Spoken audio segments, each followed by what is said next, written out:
বাংলার মাটিতে ছড়িয়ে আছে এমন কিছু স্মৃতিচিহ্ন যা শুধু ইতিহাস নয়, আমাদের অস্তিত্বের একটা অংশ।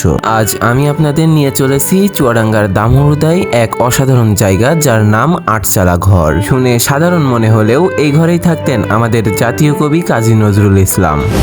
সকাল 9:50। আজকে আমরা যাব এমন এক পথে যা রোদছায়া স্মৃতি আর কবিতায় আঁকড়ে রেখেছে হৃদয়ের কবি কাজী নজরুল ইসলামের স্মৃতিধরা আটচালা ঘর। চুয়াডাঙ্গা জেলার দামুড়দা উপজেলায় কার্পাসডাঙ্গার মিশন পাড়ায় এই ঘর আজও দাঁড়িয়ে আছে, যেমন কবির আবেগ আজও আমাদের কানে ফিসফিস করে। আমরা দর্শনা টু মুজিবনগর রোডে যাত্রা শুরু করলাম এবং মূল রাস্তার পাশে একটি ফ্লক স্পষ্টভাবে দৃশ্য আসে, যার পাশ দিয়ে চলে গিয়েছে ইট দিয়ে করা হেরিং রাস্তা। এই হেরিং রাস্তা ধরে গেলেই আমরা পেয়ে যাব কাজী নজরুল ইসলামের সেই স্মৃতি বিজড়িত আটচালা ঘরে।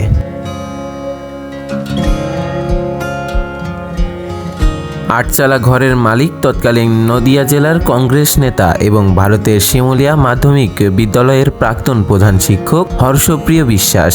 কাজী নজরুল ইসলাম যখন কলকাতার আর্মহস্টিস্টে বসবাস করতেন, তখন স্বদেশী আন্দোলনের জেরে একই এলাকার বাসিন্দা বৈদ্যনাথ বাবু ও স্বদেশ আন্দোলনের নেতা মহিম সরকারের সঙ্গে অত্যন্ত ঘনিষ্ঠ সম্পর্ক ছিল।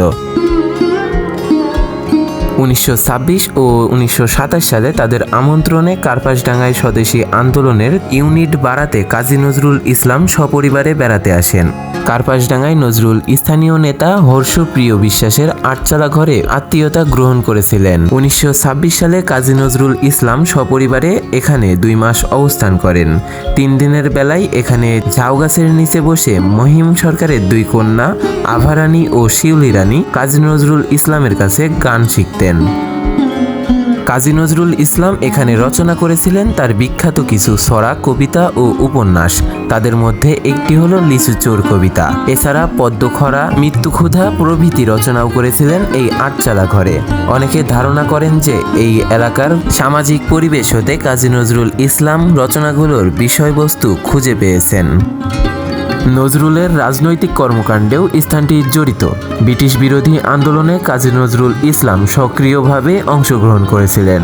শোধিত জনগোষ্ঠীর অধিকার আদায়ে আন্দোলন এবং সামাজিক আচার বোধ বরাবর সোচ্চার ছিলেন তিনি আন্দোলনের কাজেও ব্যবহার করেছিলেন ঘরটি। স্থানীয় নেতাবৃন্দের সঙ্গে এখানে অসংখ্যবার বৈঠক করেছেন।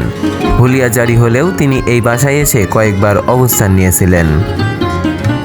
আটচালা ঘরটিতে এখনও সুরক্ষিত আছে কাজী নজরুল ইসলামের ব্যবহৃত খাট ও আলমারি। এখন এই ঘরের দেখাশোনা করছেন হর্ষপ্রিয় বিশ্বাসের বংশধর প্রকৃতি বিশ্বাস বকুল। তারা নিজেদের টাকায়, নিজেদের ভালোবাসায় এখনও আগলে রেখেছেন কবির স্মৃতিকে। ভাবুন একবার, এই বাংলার ছোট একটা গ্রাম, আর সেখানে দাঁড়িয়ে আছে সাহিত্যের এক বিশাল চিহ্ন।